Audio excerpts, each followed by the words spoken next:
बस और 6 महीने की बात है। मैं लिख करके दे रहा हूं, ये लौट करके नहीं आएंगे।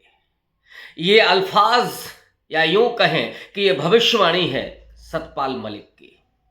राहुल गांधी ने कल सतपाल मलिक को अपने घर बुला करके उनका साक्षात्कार किया, उनका इंटरव्यू किया और उस इंटरव्यू में खुल करके कई मुद्दों पर बात हुई।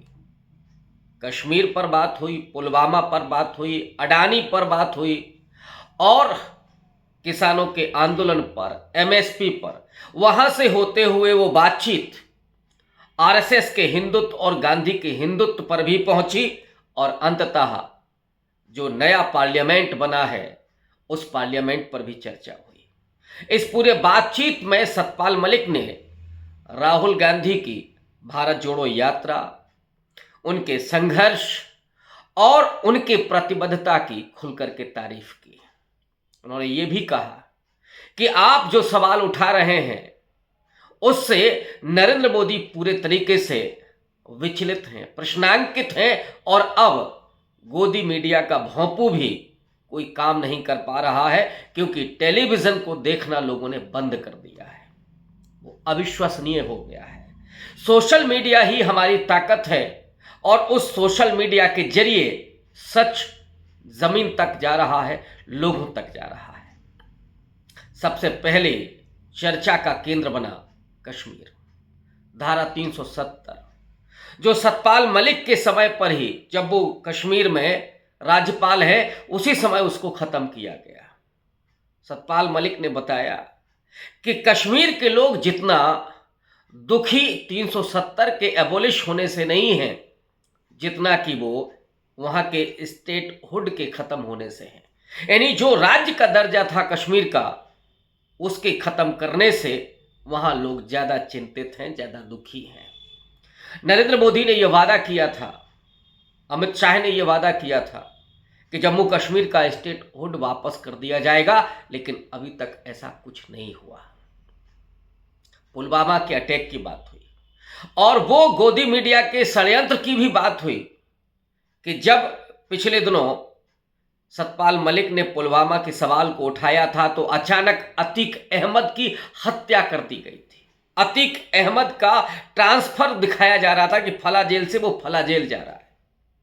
अगर उसके मूतने की भी तस्वीरें थीं तो भी गोदी मीडिया इस तरह से चला रहा था जैसे उसे पवित्र अमृत मिल गया हो। लगातार लाइव टेलीकास्ट हो रहा था, क्योंकि पुलवामा पर उठाए गए सवाल को दबाना था। सतपाल मलिक ने सीधे तौर पर कहा था कि यह सरकार की गलती थी।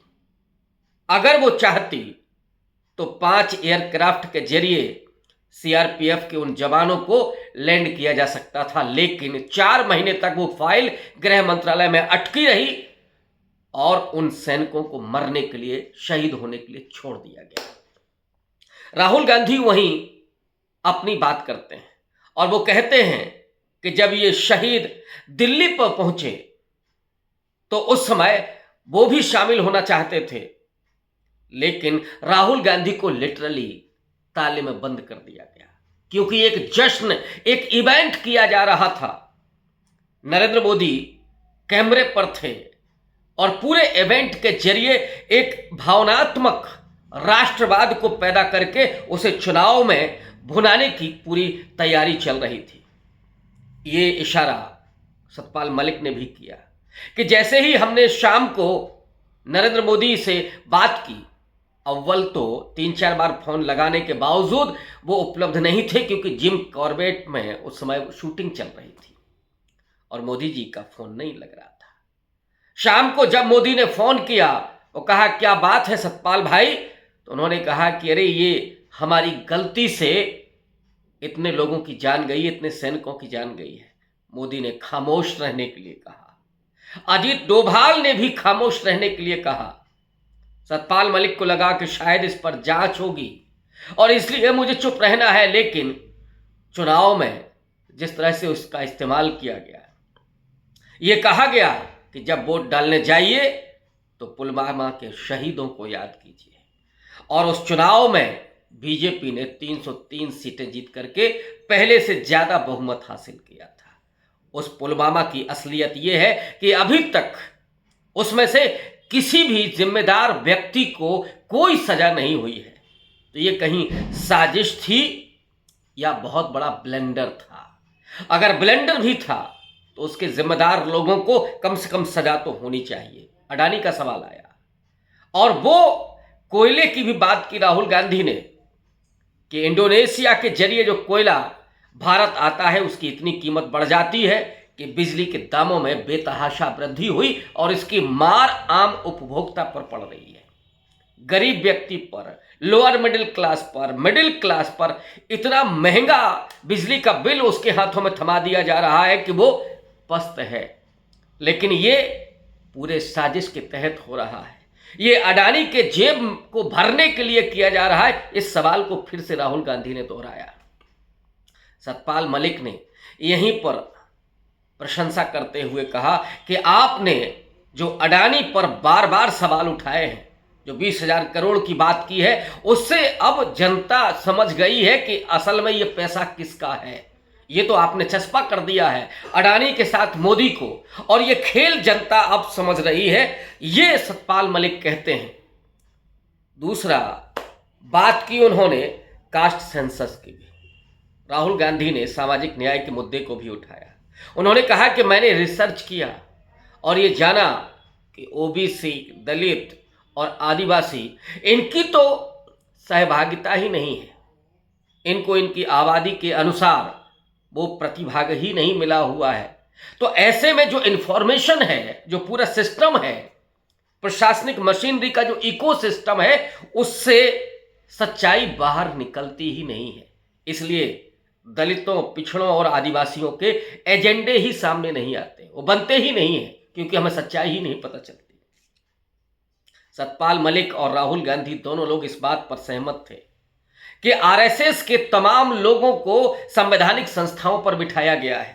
संवैधानिक संस्थाओं को पूरी तरीके से बंधक बना लिया गया है, कमजोर कर दिया गया है, उन पर नियंत्रण कर दिया गया है। और जो एजेंसियां हैं, ईडी, सीबीआई, इनकम टैक्स, इनके जरिए विपक्ष को, जो बौद्धिक लोग हैं, जो मानवाधिकार संगठन के लोग हैं, उनको डराया जा रहा है। राहुल गांधी थोड़ा चुटकी लेते हुए भी कहते हैं कि जो आपने हमसे बातचीत की है, अब ईडी फिर से सक्रिय हो जाएगी। क्योंकि ईडी को तो राहुल गांधी ने को भी परेशान किया ईडी ने, और वो ईडी तो सतपाल मलिक के भी घर पहुंच गई थी। वो सतपाल मलिक जो पूर्व राज्यपाल हैं, लेकिन उनके पास कोई सरकारी आवास नहीं है, वो एक किराए के मकान में रह रहे हैं। फिर भी ईडी और सीबीआई के जरिए उनको भी प्रताड़ित करने की पूरी कोशिश हो रही है। लेकिन सतपाल मलिक हैं कि खामोश नहीं हो रहे हैं।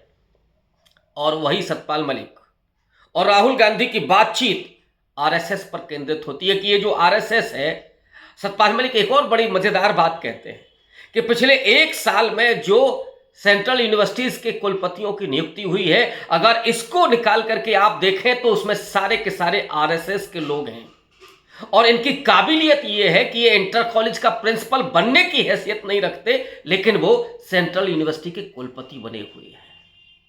तो इनका पूरा जो कोशिश है वो है कि उन तमाम संस्थाओं को अपने कब्जे में कर लेना और जनता की आंखों पर पट्टी बांध देना। दलितों, पिछड़ों, महिलाओं और ओबीसी के सवालों को खत्म कर देना या उनको नेस्तनाबूद कर देना। महिलाओं के सवाल पर उन्होंने कहा कि ये क्या जुमला है कि जो आरक्षण की बात करके नरेंद्र मोदी ने पूरा एक तरह से प्रचार करवाया अपना नारी शक्ति बंधन के जरिए, लेकिन मिला क्या महिलाओं को? वो भी जो होना है वो 10 साल के बाद होना है, और होना भी है कि नहीं होना है ये भी कोई नहीं कह सकता। राहुल गांधी ने वहीं कहा कि ओबीसी महिलाओं की बात उसमें नहीं है। ये भी चर्चा आई, और चर्चा ये भी आई कि जो सेंट्रल विस्टा योजना थी, जो नई पार्लियामेंट बनी, उस नई पार्लियामेंट के बनने का औचित्य क्या है।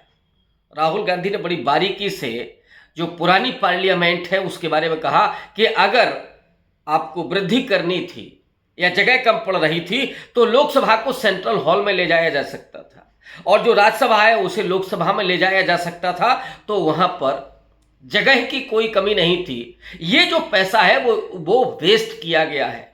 सेंट्रल विस्टा में लगा करके, क्योंकि उसकी कोई ज़रूरत नहीं थी। लेकिन शाहजहां बनने का ख्वाब ये तो सोने नहीं दे रहा होगा मोदी जी को, और इसीलिए उन्होंने वो सेंट्रल विस्टा बनवाई है, क्योंकि सृजन के नाम पर, रचनात्मकता के नाम पर नरेंद्र मोदी ने और अमित शाह ने, बीजेपी और आरएसएस ने सिर्फ कांटे बोए हैं, नफरत बोई है, लोगों को हिंसक बनाया है।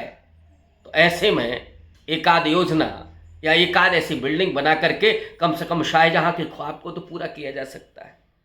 ये जो चर्चा है, उस चर्चा को जिस तरीके से राहुल गांधी और सतपाल मलिक ने उठाया है, वो निश्चित तौर पर आने वाले वक्त में एक नज़ीर बनेगी, एक बुनियाद बनेगी, और जनता उसके जरिए और भी ज़्यादा जागरूक होगी।